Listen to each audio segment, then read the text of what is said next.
Ocean Unicef, em missão humanitária na África Ocidental. Atuou também como consultor junto a Gil Radar, professor adjunto da Escola de Viena de Ouro Preto desde fevereiro de 79.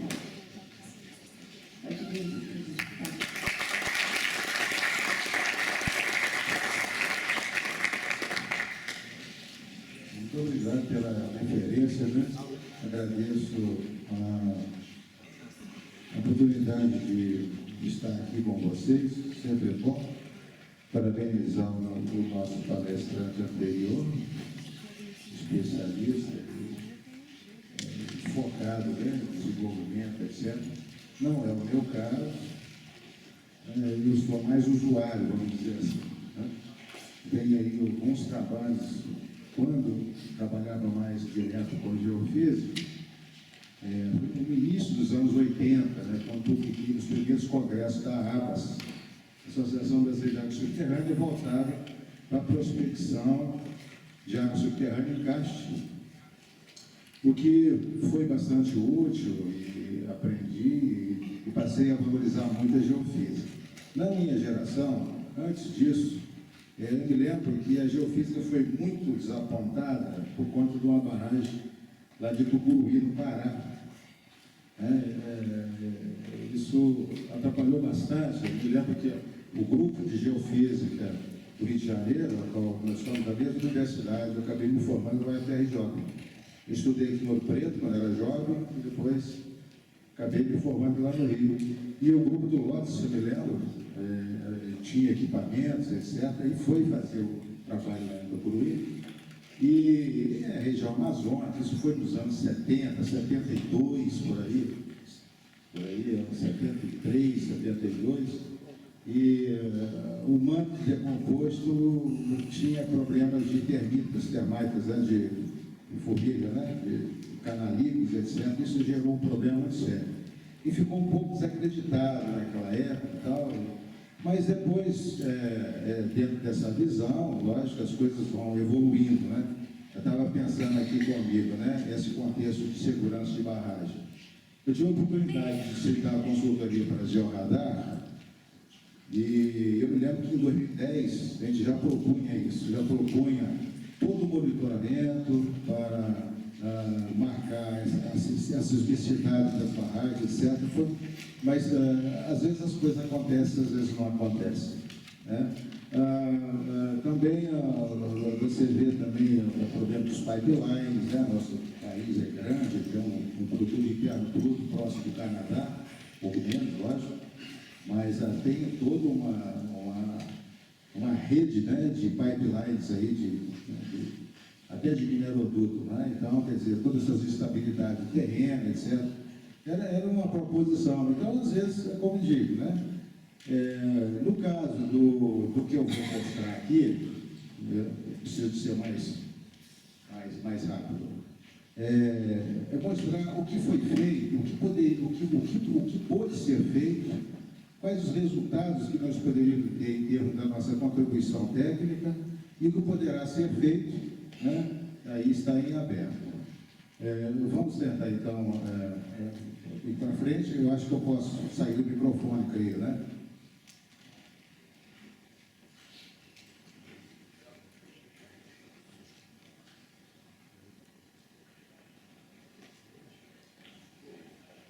Eu não estou sabendo mexer aqui, não. Isso eu desliguei. E como eu imaginei que nós íamos tratar aqui de um público de estudantes, eu vejo que tem muitos especialistas ali, profissionais da área, eu apresentei algumas pranchas, assim, vou passá-las rapidamente. Eu estou identificando aqui o Giovanni aqui, trabalhando na Georradar, né, um tempo. Né? Fizemos muito trabalho, né, inclusive trabalho, tem coisas que nós não podemos mostrar. Em 2013, por exemplo, antes desse evento que aconteceu nessa máquina, nós já fizemos vários trabalhos fazendo cruzamento de GPR com o FT, para ver se e com a representatividade. Conseguimos identificar, inclusive, pipelines, né, que foi discutido com o pessoal da geotecnia da VAC. esclarecer, vou ficar devendo, porque são confidenciais, né? São trabalhos. O que pode ser mostrado, eu vou mostrar aqui. Bom, contexto de aquífero, passar só essa faixa um pouquinho mais, aquíferos de meio fissural, que é a fratura da esquerda, né? Em que a circulação da água através de fratura, de meio cástico. Eu mostrei um calcário planar, né? Mais porque o nosso grupo do Anguína são mais uma faixa de pouca movimentação, não sei as faixas deformacionais de oeste e ocidente, que é dos pinhaços, né? Uma circulação, mais das vezes, ao longo do plano de acabamento, zero, e o meio aquífero granular, aqui em que a água, mais convencionalmente, ela circula através dos poros.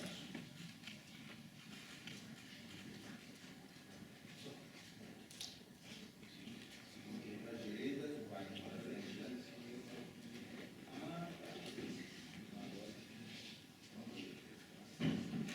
Vou mostrar como que se faz o poço, no caso temos um aquífero livre, coloquei aqui no meio tático, a zona de filtro, né? Um poço de perfuração, com o acabamento dele, né? Alguns poços aí não muito assim, mais com tecnologia de baixo custo, outros mais convencionais. O poço aqui foi já há um tempo, por exemplo, o poço da área da feira,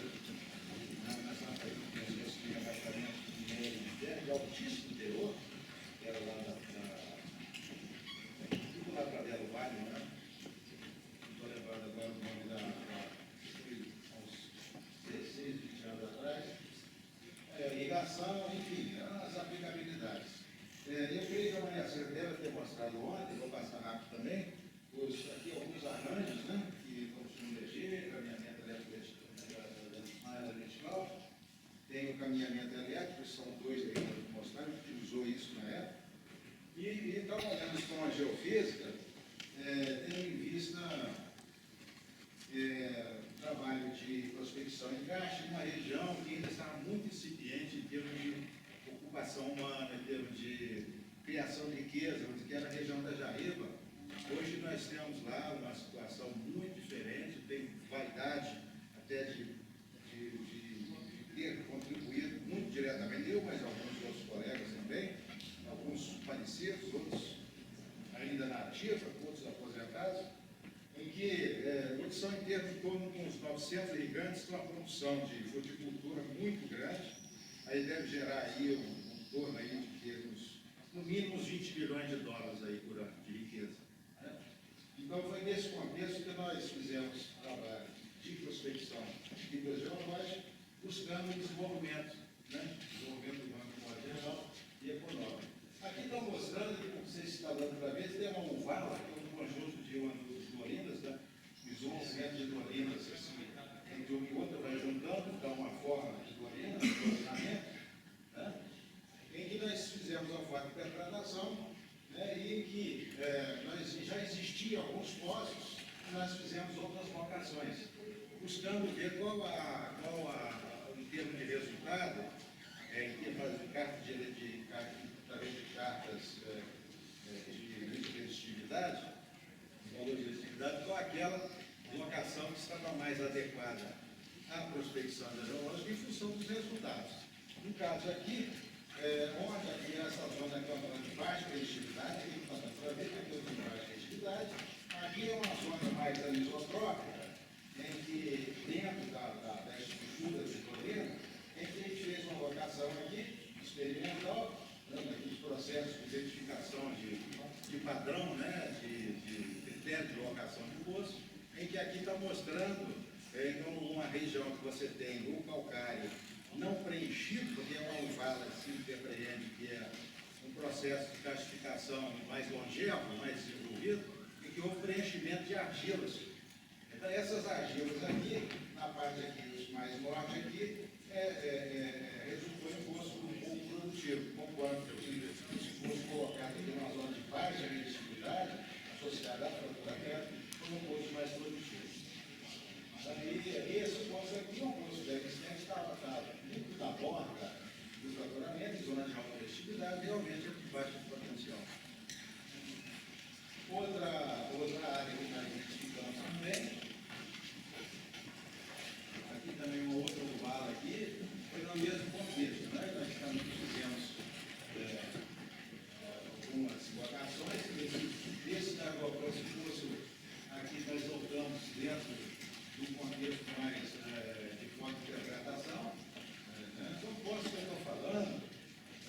produção de 200 metros cúbicos por hora.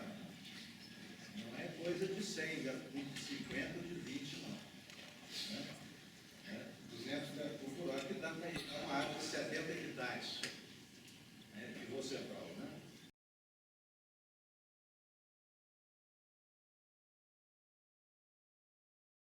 Para fazer os cálculos hidráulicos, né? Conhecer de armazenamento, permissividade hidráulica, etc. Então, foi esses os resultados que nós fizemos e chegamos a publicar. Como eu mostrei, no início dos anos 70, então tem todos os critérios de locação do poço com esse sistema. Aqui já era o caso de EPR, vou passar em frente, a minha filha deve ter explicado todas as contas eletromagnéticas, né? Estezinho aqui, acho que é interessante colocar, porque eu trabalhei com equipamento da Geonix, a NB24 na época, isso foi em 92, em que eles tinham um conversor, em que o campo magnético é convertido para condutividade elétrica. E esses resultados que eu estou mostrando aqui, talvez dê para ver, você tem aqui o valor de zero, aqui os picos aqui embaixo e em cima. Onde justamente você tem picos altos e baixos, você tem uma referência de condutividade elétrica, positiva ou negativa, convertida, de alta salinidade. Então, isso aqui foi no deserto de Caracu, que é a extensão do deserto da Namíbia, na África Ocidental, em que a gente estava tentando tirar poço que fosse possível aproveitar a água, né? A água salgada, né? Nem pode ver, né? Como, né? Tem condição de... Então, as locações foi justamente em picos menores, os novos zero aqui, a gente fazia uma fotointerpretação, locava e estava relativamente cedo. Esse outro também, aqui também não é muito usual, mas assim, não sei aqui no Brasil, talvez vocês saibam mais que eu fiz também esse tipo que é o Very Low Frequency, VLF, a gente buscava sinal, né, de sinalização dos faróis litorâneos, então você tem essas zonas de baixa frequência, 10 Hz, 5 Hz, em que você com esse sinal, você calculando perpendicular, esse sinal para navio, para você verificar que o navio sabia que costa que está de ser aberto, aproveitar, no caso da hidrogeologia, em que você buscando sinais, principalmente situações que você tem a fonte, em fraturas perpendiculares a ele, você consegue justamente ter um perfil dessa natureza aqui. Era um equipamento muito prático, um equipamento sueco, talvez algum de vocês conheçam, na época, isso foi em 92, né? O tempo passa muito rápido, né? Então a gente colocava um cinturão, né? E a gente ia caminhando, né? Inclusive o mergulho, né? Da zona de fraturamento, onde a gente fazia a locação do poço se fosse uma água de captação mais rasa. Coisa de 20, 30 metros, coisa desse tipo. Foi muito útil, Eu trabalhei numa região a sul de Angola, descendo para a Namíbia, aí você tem uma região de ocorrência de basaltos imenso, centenas de quilômetros, né? E em cima dele o Kalahari. Uma área muito difícil de água, E ele teve sucesso cruzando esses métodos, né? Tendo esse cruzamento desses métodos, primeiro uma geologia convencional, né? Ver onde você tem áreas onde as fraturas são fechadas, né?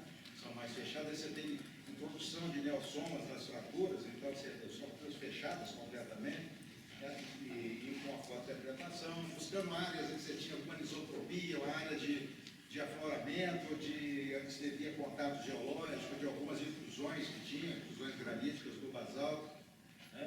E a parte do Kalahari com uma boa vantagem, que tinha condição de infiltração. Então, enfim, né? Então era uma situação. Quando eu cheguei lá, eu estava trabalhando no caso de prospecção do abastecimento rural e derivando, a situação era difícil, porque 92% dos poços perfurados eram secos. Quer dizer, ela tinha lá um orçamento de 2, 3 milhões de dólares e, enfim, ia tudo por rápido. A gente conseguiu com bastante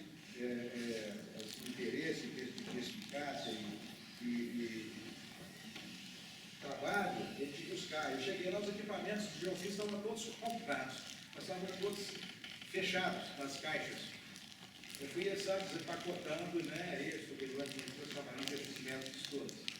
Né, e o treinamento, que é o mais, que é a maior sustentabilidade. Porque eu fui licenciado daqui, já estou aqui já há mais de 30 anos, e eu licenciei aqui e fui, então já tinha já um certo know-how, né, de treinamento, como professor, então fui muito feliz. Né, busquei aí 10 alunos, trabalhando, né, fazendo trabalho e dando treinamento, né? Train on the job, né? Que a gente fala, né? Treinando, treinamento no próprio trabalho. E a gente obteve então, muito sucesso quando lá deixei a equipe lá trabalhando com essa parte que eu fiz. Essa foi a história do que foi possível fazer. Né? De você usar os métodos para você conseguir fazer o resultado, fazer a diferença, vamos dizer assim. Eu quero dizer também, no contexto em que 5 milhões de crianças de 0 a 5 anos têm óbito no mundo, pelo menos 5 milhões, talvez até com crescimento, por recrudescimento de problemas sociais em alguns continentes, você tem óbito na doença de regulação hídrica. Né? Então, essa é a diferença a qual eu falo. Pior ainda foi quando eu estava lá, ainda tinha um problema da guerra. São as landmines, etc. Foi extremamente difícil, mas tivemos condição de fazer alguma coisa de interesse humano, movimento humano. E usando as ferramentas do caso da geofísica, né, mostrando para vocês, jovens, que vocês podem ter também esse sonho de realizar uma série de trabalhos como profissionais, com benefício social. Foi lá, a situação era essa que vocês estão vendo. Bombardeamentos, né? Aí o povo, a população, né? Ficar pegando água, né? Equipamentos, né? Aqui é o pessoal que a gente estava desenvolvendo trabalhos, né? Para manter esse pessoal em condições de sobrevida, né? Em situações extremamente difíceis. Aqui a geofísica, no caso aqui, o pessoal que é geofísico, mas desde aqui você tem aqui o eletromagnetismo, né, o EM, né? Aqui a eletroestividade, a situação estável de apropriação de água, né? Sem condições adequadas sanitárias. Aqui alguns tipos de captação, né?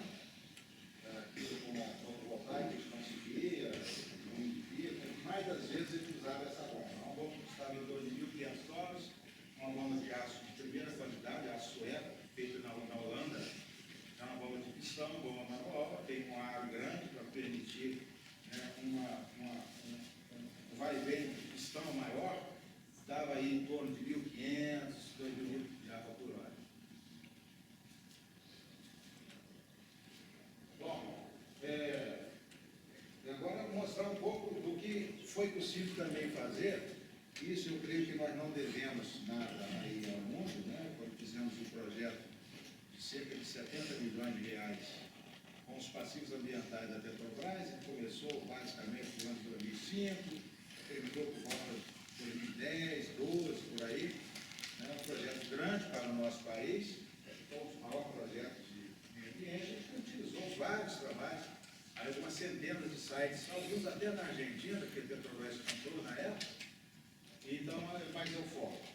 Aqui essa prancha é conhecida da CETESB, né, com a obra CETESB, está mostrando tipos de investigação. Aí você tem 23 níveis de investigação preliminar, confirmação e detalhada. Eu coloquei aqui mais para o pessoal que pegar o material, ter como lei, então, etc., eu vou passar rapidamente. Né, são técnicas de investigação, no caso, a gente utiliza a geofísica para identificar zonas de contaminação, ou alguns casos aí mais enterrados, né, como foi mostrado anteriormente, né, a gente usa o equipamento Dual F, né, que é do pessoal lá de Pisa, se não me engano, né, da IDS, né, Engenharia de Sistema, na Itália. Estão passando esse aqui rapidamente. No caso aqui, você teria que ter um modelo hidrogeológico, você tem aqui uma barragem que está em planta, né, você tem aqui vários perfis, né, você tem toda a identificação,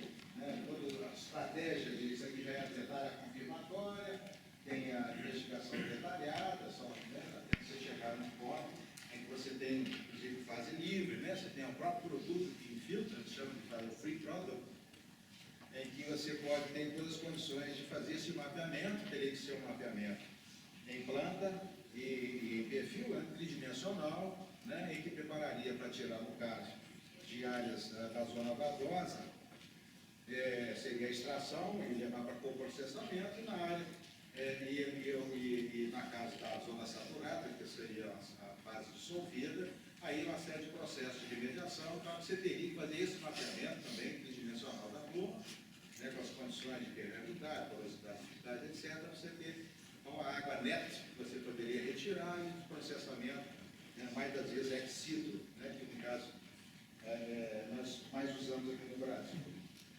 E do carboneto, como fez extraction. Aqui são sistemas de, vamos dizer, redes, né, de pontos de investigação, né, uma rede de furos de sondagem ambiental que depois se transforma em pontos de monitoramento, basicamente uma varredura, mas às vezes se vai sistematicamente e quando necessário, você tendo uma pluma de contaminação de fase dissolvida, você faz por adensamento. Eu estou mostrando isso apenas para vocês verem que o importante é a gente utilizar a ferramenta, saber utilizar e para quê, o objetivo, né? Mas é por esse motivo que eu estou mostrando essa prancha aqui. Né? Equipamentos, aí você usa aí, né? No caso, por exemplo, se você está numa área muito industrial, um terminal, uma refinaria, você não vai usar esse aqui. Esse aqui é rápido demais. Então, até os 2 primeiros metros é normal você fazer o furo manual com muito cuidado, porque você pode ter pipeline lá embaixo, ou então estruturas elétricas, etc., que pode dar problema imenso, né? Você pode causar uma catástrofe. Né? Então, por isso que se utiliza também essa geofísica, justamente tem aquelas hipérboles que foi mostrado aqui pelo Braga, anteriormente, né? Que ele mostrou a galeria, né? Topo da galeria. Vou mostrar aí na frente.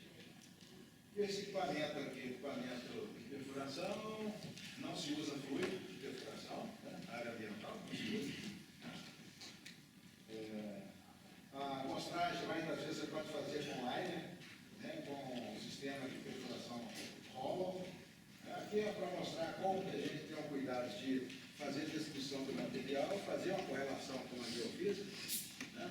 Você tem sempre a geofísica muito bem feita, que a gente tem mais confiança, é aquela que você tem com pontos de amarração, né? Que a gente chama, né? No nosso jargão, né? Você tem furos, em que você tem a boa descrição da lipologia, a própria granulometria dá esse contexto também, né?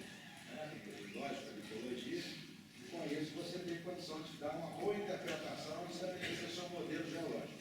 Mas às vezes aqui o que eu vou mostrar é mais a geofísica, como que ela conseguiu, com os resultados que nós tivemos, de entender bem a geometria, a própria geometria do meio, né?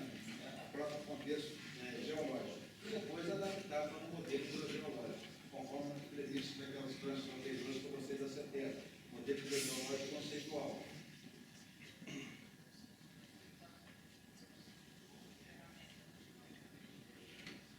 Isso são algumas situações de coleta, de amostragem.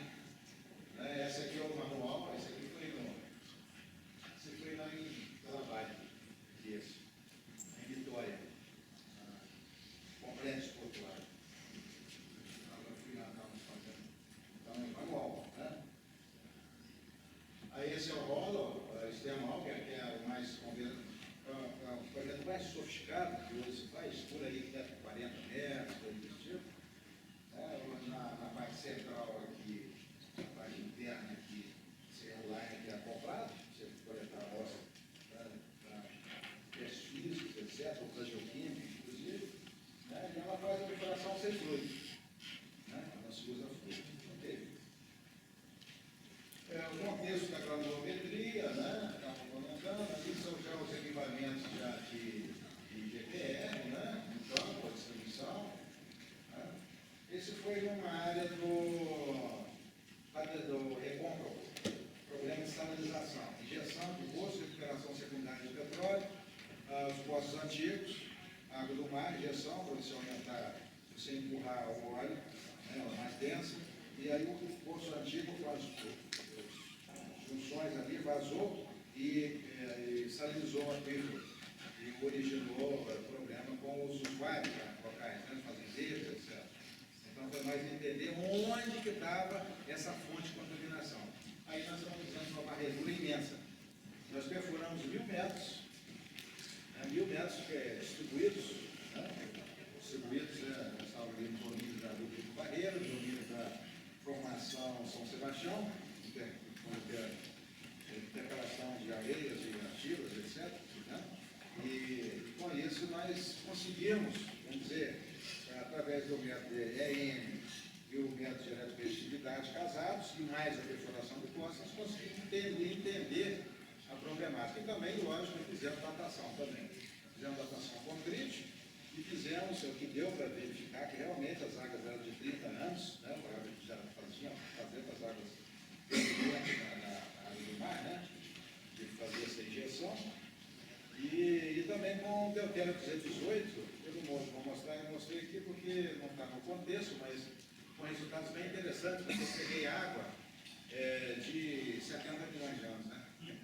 Então ela tem toda uma distribuição de conteúdo isotôpico muito curiosa, muito interessante, e dentro da própria teoria do Gansgar, né? Enfim, vamos em frente. Esse já é um trabalho você tem duas opções, né? De você pegar aquele que parece que aqui é mais raso, aqui é mais profundo, né? Para você pegar os campos magnéticos, essa cobertura toda que fizemos. Esse foi o alerta ao qual eu falei, né? Aqui você tem um eletrodigitivo também, os equipamentos evoluem muito, né? Lógico que não é do meu tempo, né? Eu não fiz a geofísica, quem fez mais das vezes foi o Giovanni, que estava aqui. Ele que fez, ele que executava, fazia todo o processamento, etc. Daniel Gel, né? É isso? Então aí está a saída, né? A saída justamente são essas internas, são justamente quando a gente fazia aqui numa zona que a gente encontrou desde os imputantes, né? Aí você encontrou aí o pipelines embaixo, com risco enorme de acidente, né? Então essa varredura é extremamente importante, muito importante para evitar uma série de acidentes.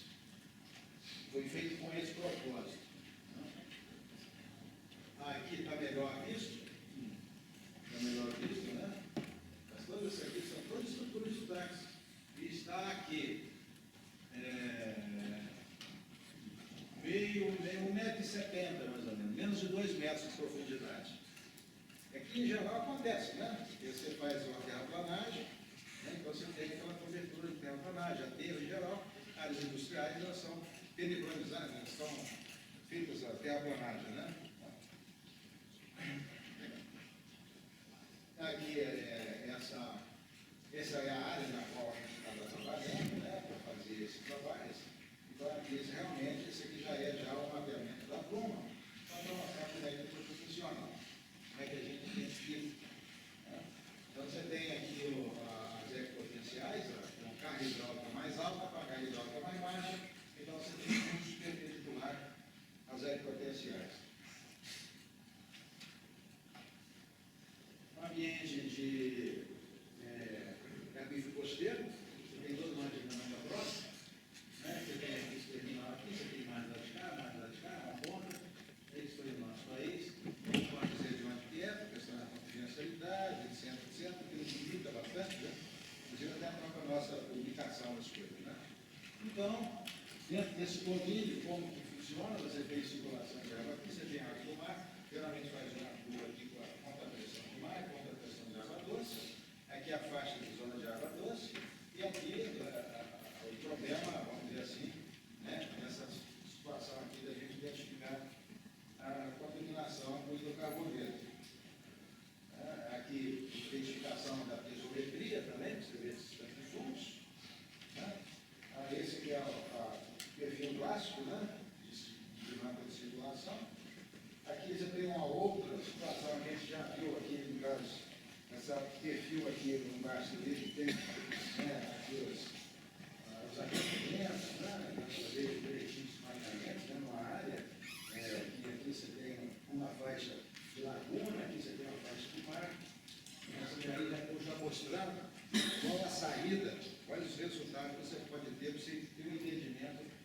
meio, né, da geometria do meio, do contexto do que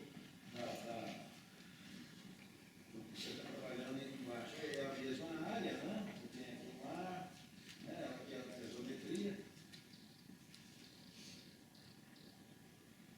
Você consegue ver mergulhos, etc., né?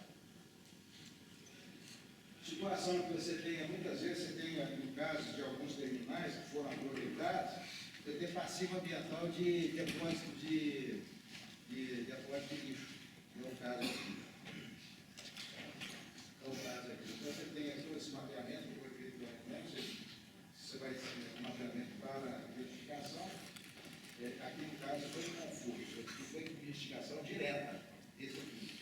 Aí você faz você tem esse software que você calcula o volume, né?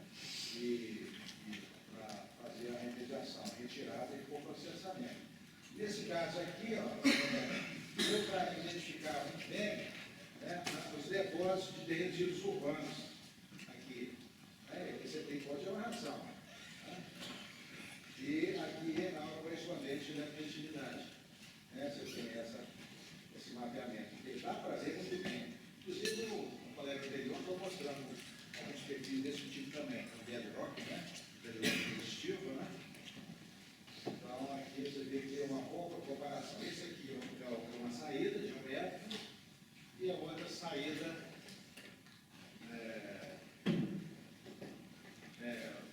similar, né? Análoga, né? Esse aqui te mostra que a geofísica feita com qualidade, você tem output que permite fazer um mapeamento, né? Do resíduo para ele ser retirado, né? Da remediação. Aqui, no caso também, você tem aqui algumas saídas também. Você vê que aqui você tem uma faixa aqui de sedimento ariano silvaginoso. Aqui uma camada de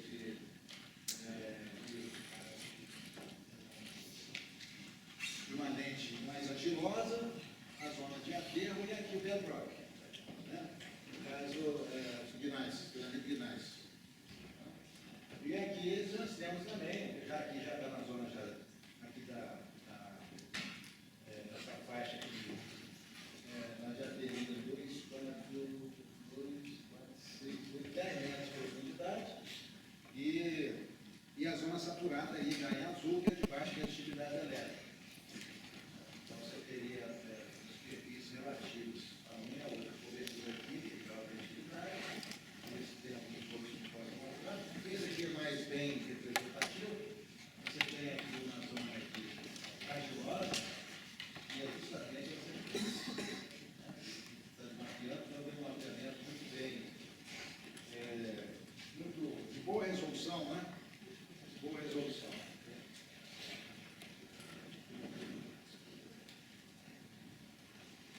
Isso é mais ou menos o bilhão anterior. Aqui já está na zona saturada, né? Aqui já melhor, está mais bem composto esse perfil. Você tem aqui saídas bem interessantes, tá? Para você mapear o benefício. Depois estabelecer modelo hidrogeológico. Um pouco repetitivo. Sempre ponto de amarração. Ao bedrock aqui, ó. Esse bedrock já foi mostrado aqui anteriormente. Aqui é o bedrock, que vai mostrando aqui um modelo tridimensional hidrogeológico da área, com sistema de fluxo, etc. Né? Você tem áreas de recarga, em caso de input, de contaminação, né? Vazamento, etc. Enfim, vamos ver se temos mais.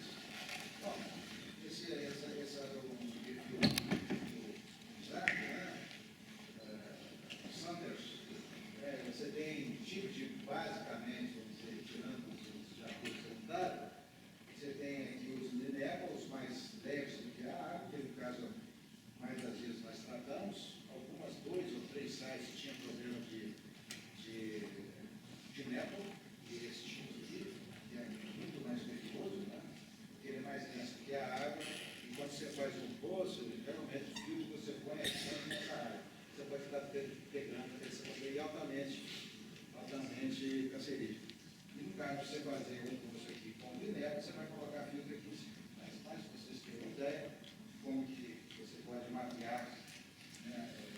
Esse aqui também é uma outra ferramenta auxiliar que a gente utiliza, junto com a geofísica, numa primeira varredora, geralmente de 5 em 5 metros, faz uma varredora sistemática, em que você vê os gases do solo. Naquela ideia de que onde você tem fumaça, você tem fogo.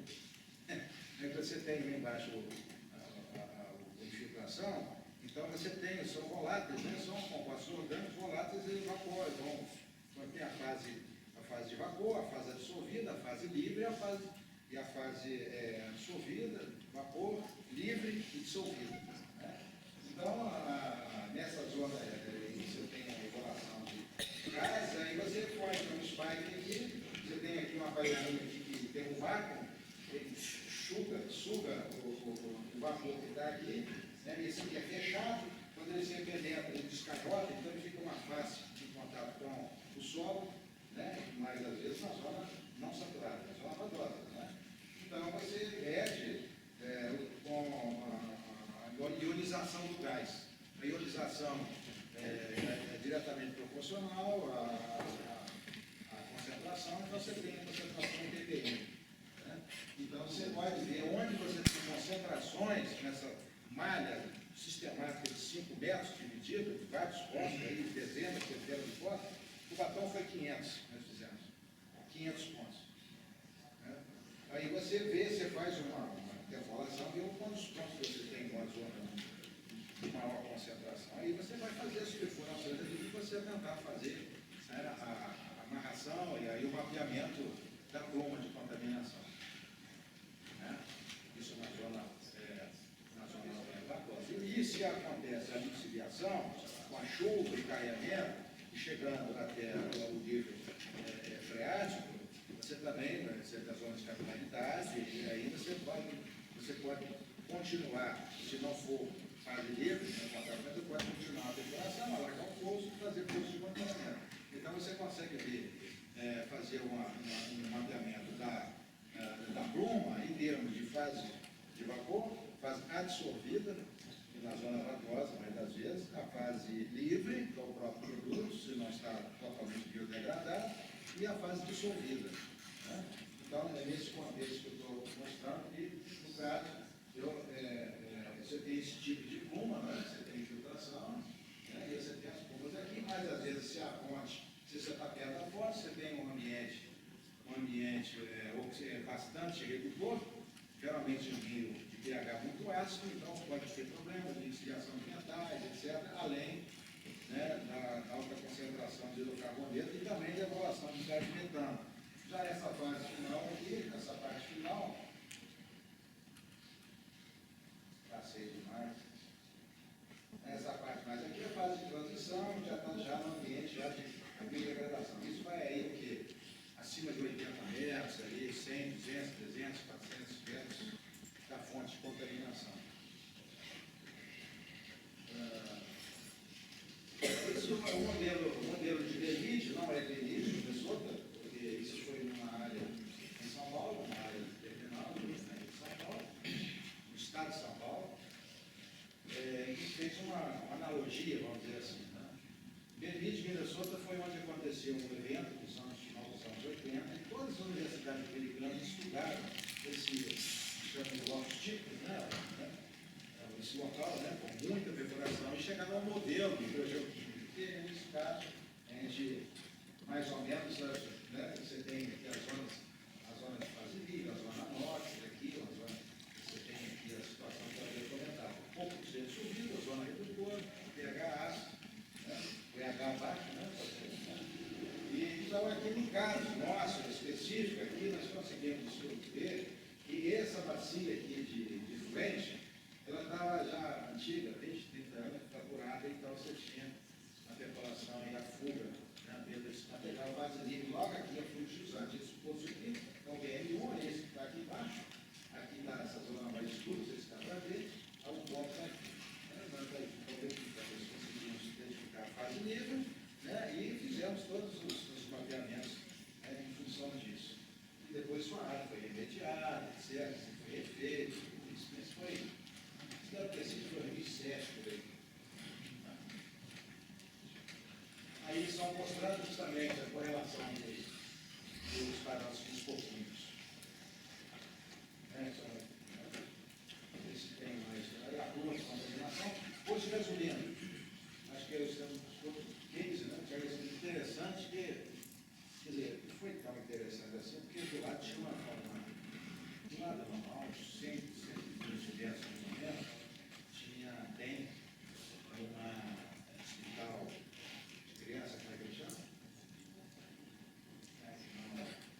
assim, não esperando, porque estava a 120 metros, e depois também o poço estava sofrendo a remediação, estava havendo bombeamento.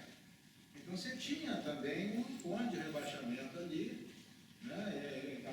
Lógico que a remediação, quando você faz, pelo fato de ser ali neto, apoiando ali, você não faz grandes rebaixamentos, você faz rebaixamentos pequenos para você tirar aquela laminha, aquela lama suja que está por cima da água subterrânea, na zona freática.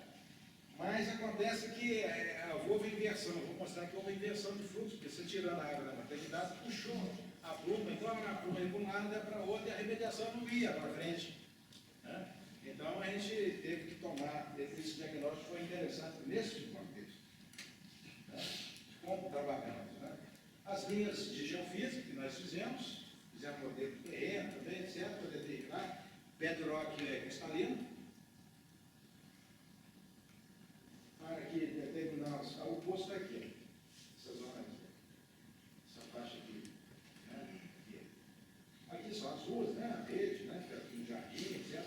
Determinamos, então, conseguimos fazer pela geofísica as zonas de fraturamento, você tem a percolação de água. Fizemos a pesometria, não sei se eu vou mostrar a pesometria aqui, mas aqui pegando a espessura de rocha alterada, com a zona de fraturamento, o poço contínuo da Furiaquezina. Então você tinha um fluxo nessa direção. Aqui está marcado o norte diferente, ela está nessa mesma direção aqui. Caracterização geológica do rochoso, aqui foi justamente o GPR, né, mostrando as correlações que a gente fez, né? Você tem as camadas que conseguimos mapear. O tipo de matéria que já pode ser alterado, né? Essa parte aqui foi possível ainda penetrar.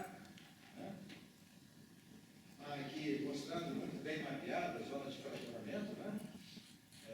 Em subsuperfície. Né? E aqui também um espelho, no caso aqui é outra saída, mostrando que é possível ter, né, outputs também bem interessantes, bem correlatos, né? Eletricidade e outro GPR. Aí outra saída também.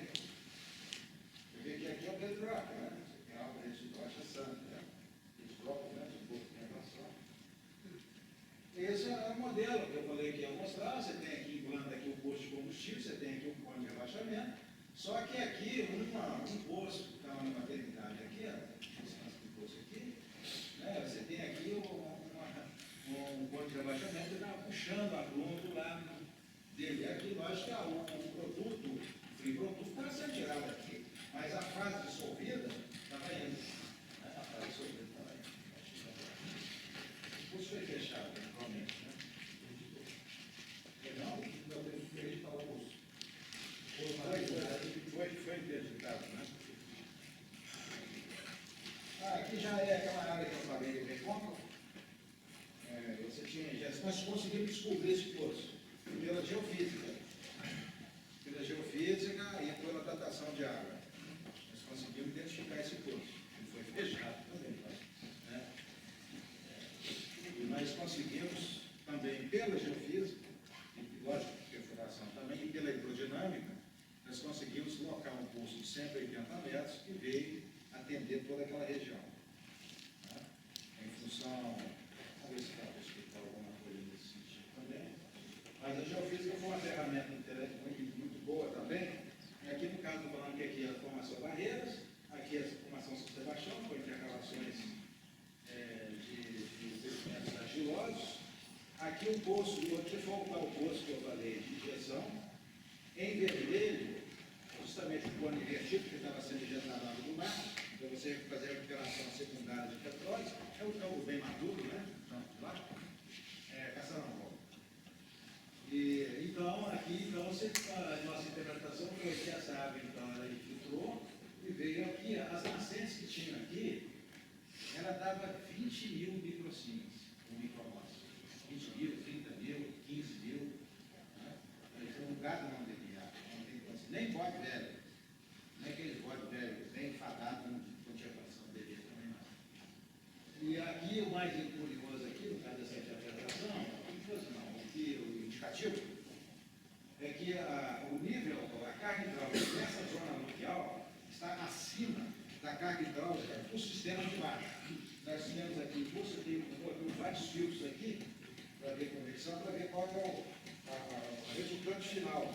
E a carga hidráulica dessa faixa aí estava mais baixa com relação ao nível da zona aluvial. Portanto, toda a infiltração desse lado esquerdo, da faixa ocidental, desse perfil, de mais ou menos deste oeste, a água salgada infiltrada, investiu o aquífero todo.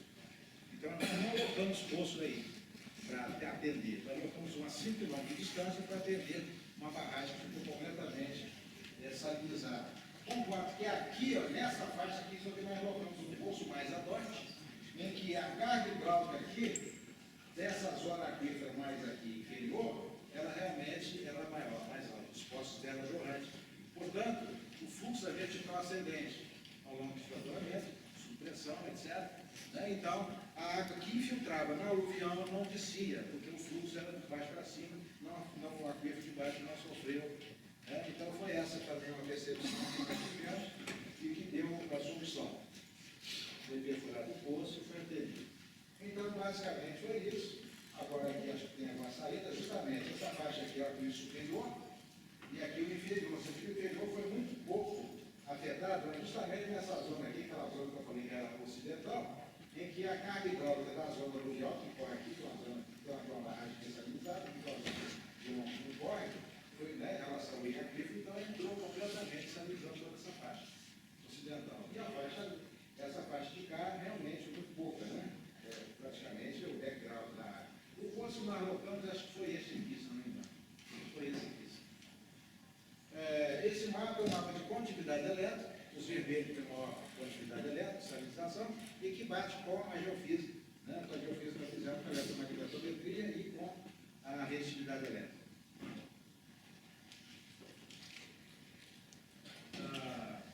Aqui um exemplo, né, em que nós fizemos aqui as perfilagens convencionais, eletroestividade, gama, etc., né, fazendo uma interpretação também com a geofísica entre poços, um caminhamento entre poços, e a gente vê basicamente esse tipo de interpretação que a gente vê uma zona aqui argilosa, né, que tem, né, você tem uma baixa resistividade, etc., tem um mapeamento. Essa aqui é a área contaminada. Você tem aqui o fluxo de água salgada descendo, contaminando os aquíferos em multicamadas, né, em vários níveis. Eu acho que é basicamente isso. Essa aí é mais uma homenagem à água, né?